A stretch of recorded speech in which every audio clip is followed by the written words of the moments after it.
Hi there, and welcome to another Elder Scrolls Legends video. My name is Moxfire, or Richard if you want to call me by my real name. Today we're going to be doing a little bit of a channel update along with a pack opening. With the impending patch tomorrow and the release of the Madhouse collection, I really want to fill out my collection so I can play with all the cards. I also want to make sure that I'm supporting the community and the developers of the game, so I went ahead, bit the bullet, and bought some packs. So I'm going to be updating you on what my plans are for my channel and for my Twitch, along with going through a few of the different things that we've learned from the beta preview from all the streamers that were streaming all day today. So let's just start opening up packs before we do anything else. Nothing super crazy here. So currently my channel has primarily climbing to legend videos along with a little bit of arena play.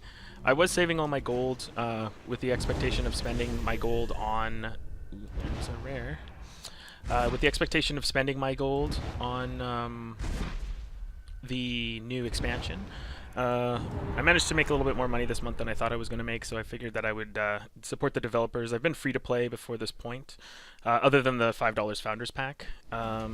So I decided that I'm just going to buy the Madhouse collection, along with the new premium pack when they come out tomorrow. But I wanted to make sure I had like playsets of all the other cards, or as many of them as I can get, to be able to try and craft the new decks around the new cards, because I think that'll be super fun for us. So I'll be doing deck testing once I've hit Legend. Currently I'm rank 1. I missed actually recording a video for it. Unfortunately, I was streaming at the time, and the video that I recorded for this on the stream didn't really work super well. But I will have some rank 1 to Legend gameplay coming up sometime this week when I finally manage to get over that hump. So definitely the climb to Legend will be wrapped up in the next week or two once I get to Legend, and then after that we're going to be doing deck testing with all the new cards and see what we can do in terms of that. Other things I will be doing is continuing to do more work with Brad DeFacto. We're working on putting together a podcast right now. If you have any ideas about what you want to hear us talk about, please leave them in the comments below. Any kind of feedback's good. We definitely want to be making content for people that people are actually interested in. Let's see if we get any good cards here.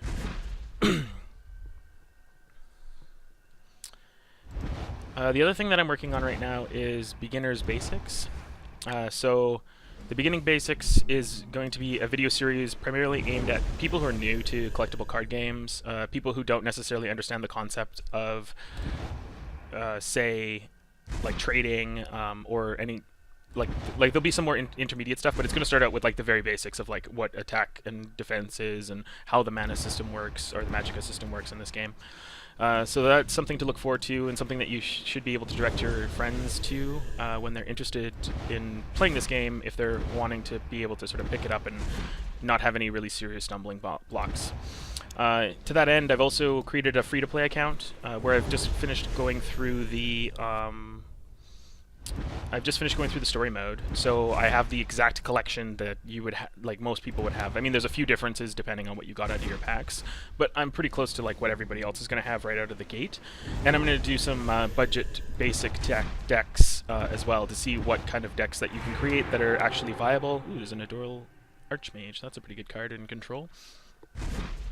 What kind of decks that you can actually build, coming right out of the story mode with the cards that you have in place. So those are the main things that I'm going to be doing with my YouTube channel in the next little while. The other thing I'm going to be doing is a lot more is streaming. I usually stream late night, so from 12 p.m. until 4 a.m. Pacific Standard Time. Because of the way that my sleep schedule works, I don't go to bed until 4 o'clock in the morning normally. I'm a bartender, so I'm used to being up until the middle of the night. And those are hours where my girlfriend doesn't get bothered by me playing video games until the wee hours of the night. That's a shiny elusive schemer. I'm going to dust that before the patch for sure. I already have a full playset of these, and that's worth a lot of dust. Or a lot of soul gems, rather. Yeah, so you can catch me on Twitch. I will be streaming from 1 p.m. until probably 6 or 7 p.m. on Sundays as well, and that's Pacific Standard Time as well. So if you want to catch me on my stream, I would really like that. It's sweet to be able to directly talk to people and get feedback on what they think of my content. So the other major reason I'm opening all these packs is because of the new expansion. So the Madhouse collection is coming out tomorrow with a whole bunch of new cards. So I will be doing a card review video on all of the new cards, and as well as some deck testing videos around them to see what I can get, or what kinds of decks that we can play around with and have fun with. So the things that we found out so far from the Madhouse collection, it looks like the amount of gold it's going to cost to purchase the Madhouse collection is going to be 1,500 gold. And you also get a free arena ticket, and the arena ticket allows you to go into the Chaos Arena, and the Chaos Arena is similar to normal arena. You draft your cards like you would in normal arena, but they have all the different lane effects. So if you've ever played the solo arena, those kinds of lane effects plus a few others are going to be added into there. So that'll be really cool and lots of fun. It's only going to be for a week, so don't freak out if you're worried about it turning into an RNG fiesta. It's not going to be permanent, and from what I was watching of the streamers, it doesn't look like it's super like you can strategize around the particular lane mechanics. You may not be able to build like a deck specifically for them because you don't know which ones you're going to get, but you can. It does still have strategy in the game, so it isn't just like a total RNG fest and whoever happens to high roll just wins the game. The next thing, the other changes that they've made is they seem to be releasing a premium pack or premium cards. So they're like alternate art premium cards, and I think that this is a really healthy way for the developers to be making money off of the community. There's another Felnesty Reaver. Because they're reasonably priced. It's $5. You get a copy of Hive Defender, Sharpshooter Scout, and Crushing Blow. The art on them looks fantastic. And then you also get an additional 5 packs. So you're actually getting a discount on the packs, and you get the premium cards.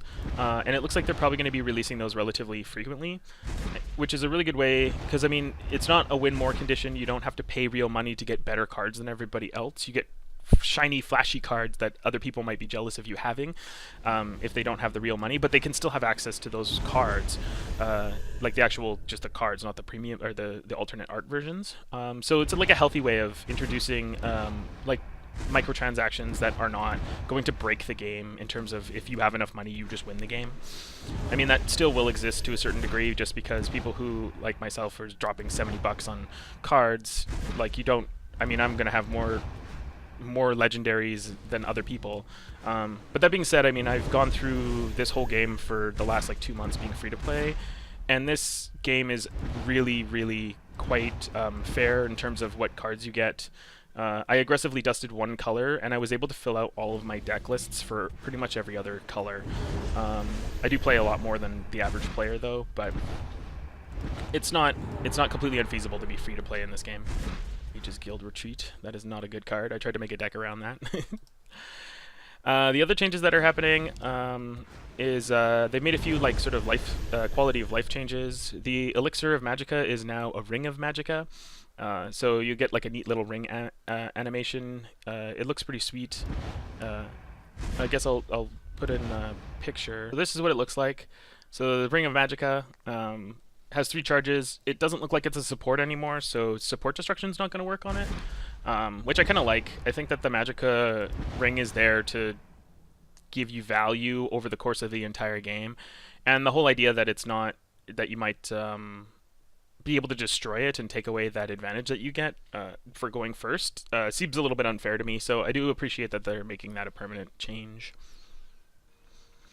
The other thing that they're going to be doing is they're adding a new discard pile. So the button, when you hit the discard button, it pops up like this now, so it shows you what cards you have. It shows you more like a deck list style as opposed to like the actual pictures of each individual card. And when you highlight them, they pop out just like they would if in your normal deck list. So I think this is a nice little quality of life change. It's not like super important, like it's not like game breaking or anything like that, but it just makes the game interface a little bit nicer.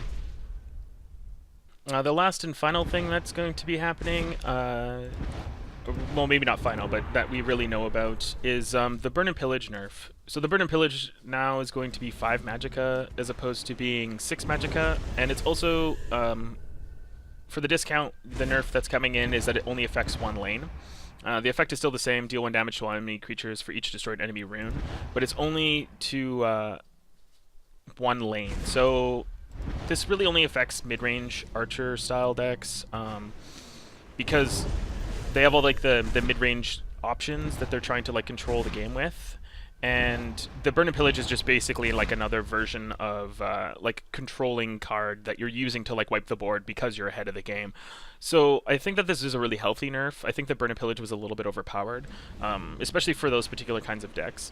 The thing that's nice about this nerf is I think that it's a silent buff for for aggressive decks, because this card now you can play it on turn 5, and if you're playing really aggressively, you're usually trying to push damage through one lane or another, and all you really need to do is just clear out those guard. Oh, there's a Menda Stone. That's actually pretty sweet. I've been wanting one of those.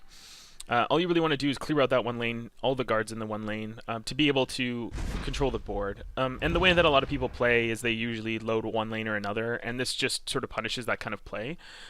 It also introduces like really interesting like lines of tension between like Manticora in this card or Marak in this card, and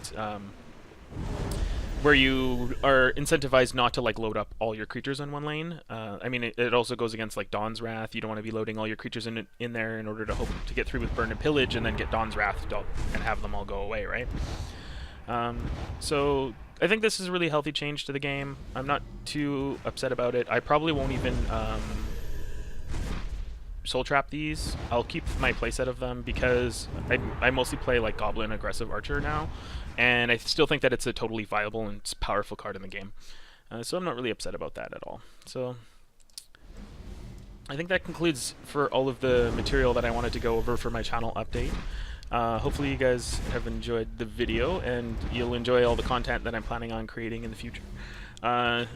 Going forward, I will be doing like a bunch of interesting things. If you guys have any ideas about what kind of content that you want to see, if you want to see more videos of me losing, or if you want to see more like thought process behind deck creation and these kinds of things, let me know. I'm more than happy to create any kind of content that people want.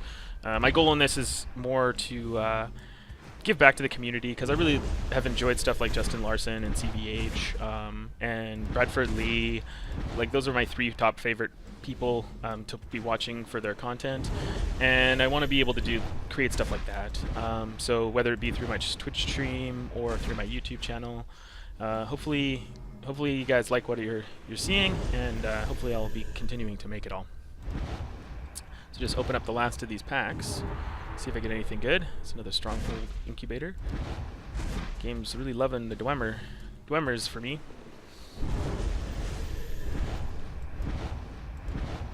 Hopefully get another legendary. That was 40 packs. I only got 2 legendaries.